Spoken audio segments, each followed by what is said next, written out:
मैं हूँ जुगनू। सर में दरअसल दर्द हो रहा था, इसलिए पान की शीशी लेने आई थी। एक आहट सुनाई दी, मैंने सोचा घर में कोई चोर घुस आया है। नहीं नहीं नीलू, ऐसी कोई बात नहीं। जाओ जाके सो जाओ, बहुत रात हो गई है।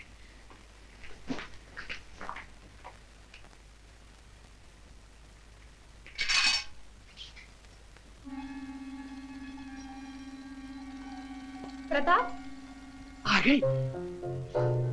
लो तुम्हारे माता जी के कंगन निकाल लो, मैं जल्दी में पूरे गहने का बॉक्स उठा के ले आई। अरे जब ले आई हो तो लाओ। इन तमाम जेवरात की कीमत उस काम के मुकाबले में कुछ भी नहीं जो काम मैं कल सुबह तुम्हारे लिए करने वाला हूँ, समझी? Bye bye. आइए कुंवर जी यहाँ मिलते हैं। कैसे हो?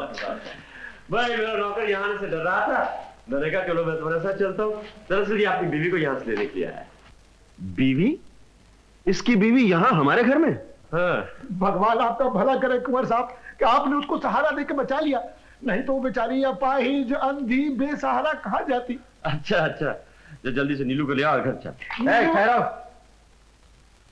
प्रताप, नीलू को यहाँ से ले जाने के लिए कोई नई चाल चल रहे हो?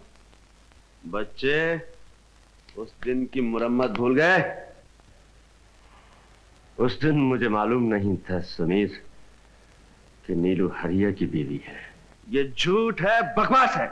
नीलू हरिया की बीवी नहीं है। क्या बात है समीर, ये सब क्या हो रहा है? मैं बताता हूँ रानी माँ, शादी से पहले नीलू के माँ बाप ने मुझसे ये बात छुपाई कि वो अंधी है। जब मुझको पता चला कि वो अंधी है तो गुस्से के मारे मैं अंधा हो गया और मैंने हाथ पकड़ के उसको बाहर निकाल दिया। तू झूठ बोलता है, मैं तेरा सर तोड़ दूंगा। समीर छोड़ दे इसे, मुझे इसकी बात सुनने दे। नीलू तुम्हारी बीवी है? हाँ मेरी बीवी है। कल अचानक मालिक के सामने ये बात खुल गई तो मालिक हम पर बहुत बिगड़े और कहने लगे कि शादी करके तूने एक अपाहिज अंधी लड़की को बेसहारा कर दिया। अरे हरिया तू कमीना है, तू पापी है। इन्होंने मेरी आंखें खोल दी। माँ ये सब बकवास है, नीलू इसकी बीवी नहीं है। ओहो समीर, तुम खामखा मियां बीवी के झगड़े में। लो वो आ गई नीलू, अभी फैसला हो जाए। आइए रानी माँ।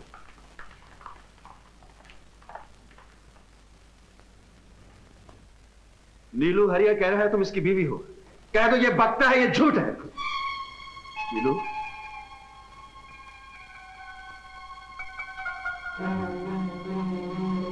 नीलू, कल तुमने बताया था ना कि तुम शादीशुदा हो, अब बोलती क्यों नहीं, चुप क्यों हो?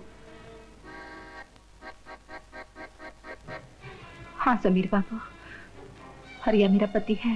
नीलू तुम होश में तो हो? जानती हो तुम क्या कह रही हो? कह दो ये झूठ है, कह दो ये तुम्हारा पति नहीं है। समीर बाबू ये सच है, हरिया मेरा पति है।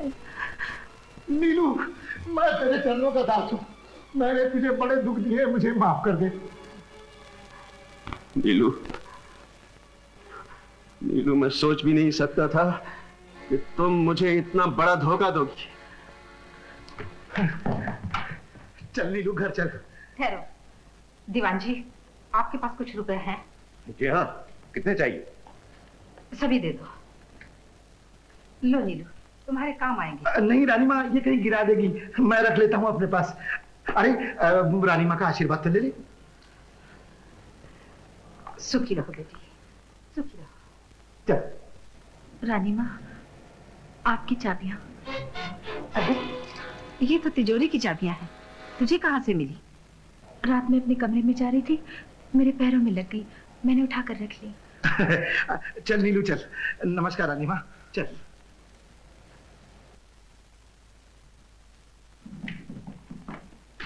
समीर कहाँ जा रहा है तू? पता नहीं माँ, कहीं भी, यहाँ से बहुत दूर। पागल हो गया है क्या? हो जाता तो अच्छा था ना माँ, ये सब याद नहीं रहता। समीर, जो लड़की शादीशुदा होते हुए तुझे इतने अरसे तक धोखा देती रही, तू उसे भूल जा। नहीं माँ, इस जन्म में तो मैं उसे नहीं भूल सकूंगा। समीर, तू असली हीरे को छोड़कर कांच के टुकड़े के पीछे भाग रहा है।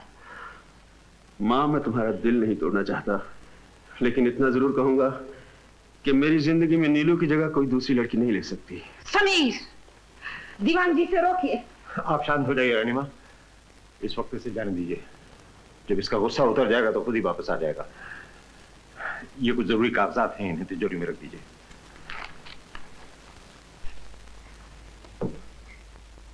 घबराओ नहीं बेटी, भगवान ने चाहा तो सब ठीक हो जाएगा।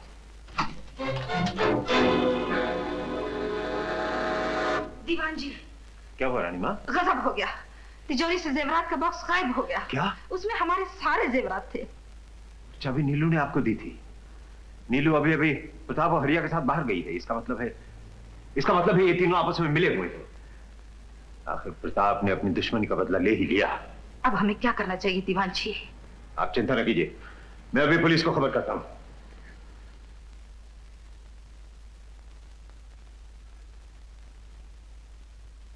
इंस्पेक्टर साहब, जेवरों का बक्स गायब है। कम से कम 5 लाख के जेवर थे।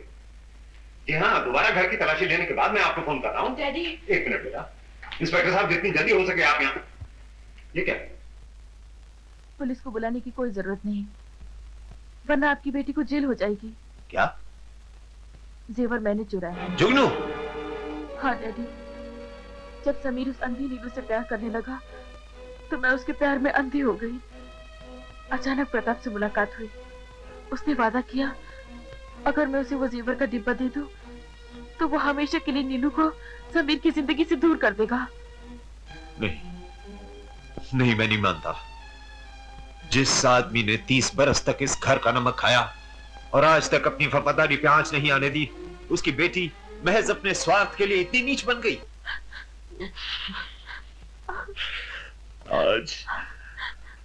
आज तेरी वजह से मैं कहीं का नहीं रहा। तेरी वजह से मैं रानी मां से आंख नहीं मिला सकता। आज तेरी वजह से उस निर्दोष अपाहिज लड़की पे मैंने शक किया, उसे चोर समझा। मुझे माफ कर दो डैडी। कभी नहीं। मैं तेरी गलती को अपने माथे का कलंक नहीं बनने दूंगा। मैं अपनी बेटी को कुर्बान कर सकता हूं, अपने फर्ज को नहीं। मैं अपने हाथों से तुझे पुलिस के हवाले कर दूंगा। घर जल जाने के बाद आग बुझाने की कोशिश करना बेकार है दीवान जी। रानी मां, मैंने सब कुछ सुन लिया है दीवान जी। जुगनू ने जो कुछ भी किया अच्छा नहीं किया, मगर उसे इसकी सजा भी तो मिल चुकी है। जिसके लिए इसने चोरी की उसे ही खो दिया। जुगनू की तरह मैंने भी वही गलती की। नीलू से समीर को दूर करना चाहा। मां होकर अपने बेटे के मन को न पहचान सकी। गाड़ी रोकिए, मुझे यही उतार दीजिए। कहाँ जाओगी? जहाँ मेरी किस्मत ले जाए। किस्मत? तुम्हारी किस्मत तो अब हरिया ही है। उसे अपने पति माना है तो उसका घर भी बसा लो। जी? अरे राम सरकार, क्या बात कर रहे हैं? जिस गली पर आपकी नजर हो उसे सूंघना भी हरिया के लिए हराम है। हरिया, मुझे जो कुछ चाहिए था वो मिल चुका है। अब ये सिर्फ तुम्हारी है, सिर्फ तुम्हारी। अरे सरकार, क्या हुआ? अरे क्या हुआ रे? अरे सरकार, ये तो बेहोश हो गई। Come in.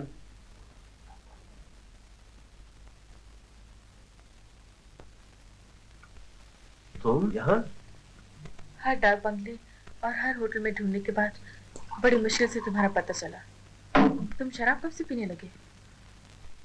जब से ये नागन मुझे टच कर गई है। नहीं नहीं, नीलू बिल्कुल निर्दोष है। असली गुनहगार मैं हूँ। क्या कह रही हो? नीलू शादीशुदा नहीं है। क्या? उसने मेरे कहने पर झूठ बोला कि वो हरिया की बीवी है। नीलू को अपने रास्ते से हटाने के लिए मैंने प्रताप के कहने में आकर उसे रानी माँ के जेवर चुरा के दिए। मेरी वजह से नीलू तुमसे दूर हुई। मेरी वजह से तुम्हें अपना घर छोड़ना पड़ा। मुझे माफ कर दो समीर। बेशर्म, तुमने उस अंधी मोहताज को उन भेड़ियों के हवाले कर दिया। तुम्हारी वजह से मैंने अपनी नीलू को धोखेबाज समझा, उसकी मोहब्बत पर शक किया। मैं तुम्हें जिंदा नहीं छोड़ूंगा। इससे कहीं ज्यादा कसूरवार तुम्हारी माता जी, जो बहुत पहले नीलू को तुम्हारी जिंदगी से चले जाने का हुक्म दे चुकी थी। क्या कह रहे हो डॉक्टर? हाँ समीर, उस गरीब लड़की की कुर्बानी का तुम अंदाजा नहीं लगा सकते हो। आखिर ठीक हो जाने के बाद भी आज तक दुनिया के सामने अंतिम खची रही हो। डॉक्टर, तुमने मुझे पहले क्यों नहीं बताया कि नीलू देख सकती है? उसका ऑपरेशन कामयाब हुआ था। लेकिन उसने मुझसे कसम ले ली थी, ये बात मैं किसी को नहीं बताऊंगा। मैं आज भी अपनी जुबान नहीं खोलता, लेकिन तुम मेरे दोस्त हो। नीलू और तुम दोनों मुसीबत में हो। जल्दी जाओ समीर, नीलू की इज्जत खतरे में है।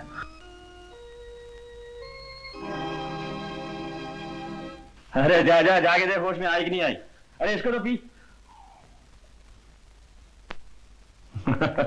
जा भाग।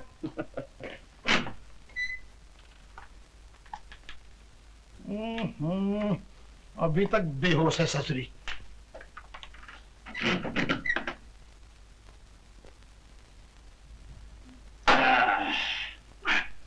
सरकार एक और हो जाए। डाल दे।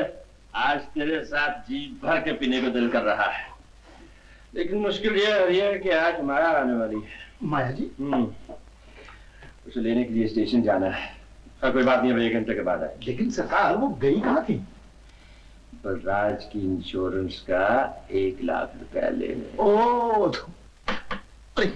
उसमें आ गई। अरे वो नहीं, बाहर का दरवाजा है, जाकर देख कौन आया है।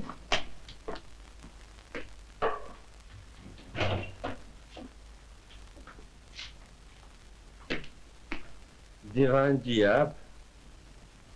प्रताप, जेवर वापस लौटा दो। कौन से जेवर? जो मेरी बेटी ने तुम्हें दिए थे। आपकी बेटी ने? वो बेवकूफ है, नादान है। इस नाटक की कोई जरूरत नहीं दीवान जी।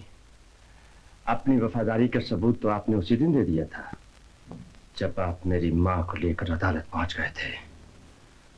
उस दिन आपकी बारी थी, आज मेरी बारी है।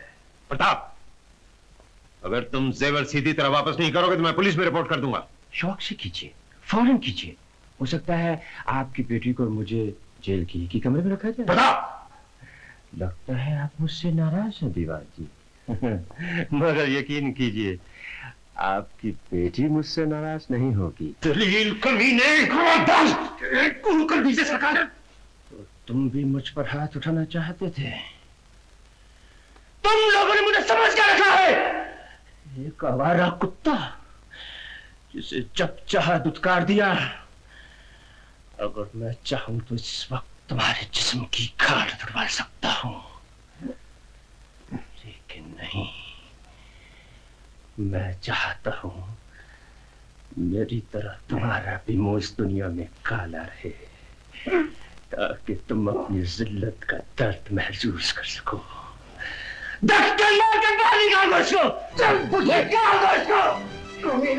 आज सरकार ने तेरी जान बचा दी है। खबरदार, अब फिर अगर ऐसी हिम्मत की ना तो आंखें नोच लूंगा, आंखें। चल खून मत दिखा, जा निकल यहाँ से। नहीं तो सरकार भगाए तो दिया है, मगर अभी भी खतरा है। रानी माँ के जेवर कहाँ रखे हैं आपने? अपने कमरे में, शराब की अलमारी में बोतलों के पीछे रखे। ओ, लेकिन सरकार। घबराने की बात नहीं है हरिया, ये पुलिस में नहीं जाएगा। एक ही बेटी है इसकी, आज तक किसी बाप ने अपनी बेटी के हाथों में हथकड़ी नहीं पहनवाई। अच्छा मैं चलता हूँ, माया के आने का वक्त हो गया है। अच्छा सरकार।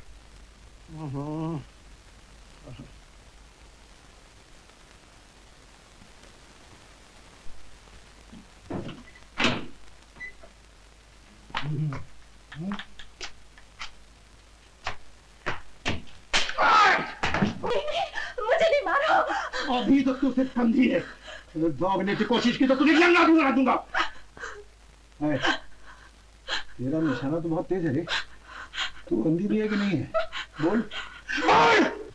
मैं एक अंधी हूँ, लाचार हूँ, लड़की हूँ और तुम मर्द हो। अरे सिर्फ मर्द नहीं, तेरा मर्द हो। अगर तू मेरा कहना मानेगी, मुझे खुश करेगी तो तुझे रानी बना के रखूंगा, और अगर मेरी मर्जी के खिलाफ एक बात भी की तो मार मार के हुलिया बिगाड़ दूंगा। नीलू, यहाँ से भागने का एक ही तरीका है, जो ये कहता है वही कर।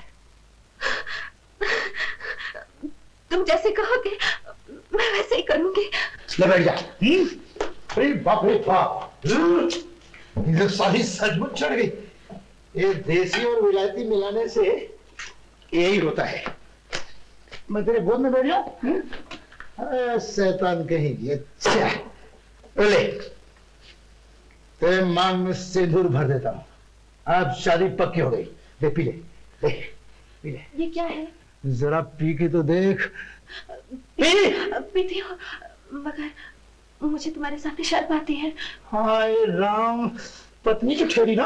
अच्छा तो मैं मुंह उधर कर लेता हूँ, तू पी ले जल्दी से। हाँ ये लो। हाँ साली, नखरे इतना कर रही थी और एक ही घूंट में साफ। कोई बात नहीं नीलू रानी, आज मुझे खुश कर दे, मेरा दिल बहलाने के लिए एक फड़कता सा गाना सुना दे। गाना? हाँ हाँ, मैं जानता हूँ तेरी आवाज बहुत सुरीली है। गाती हूँ, लेकिन 2 घूंट और पिला दो, बड़ी प्यास लगी है।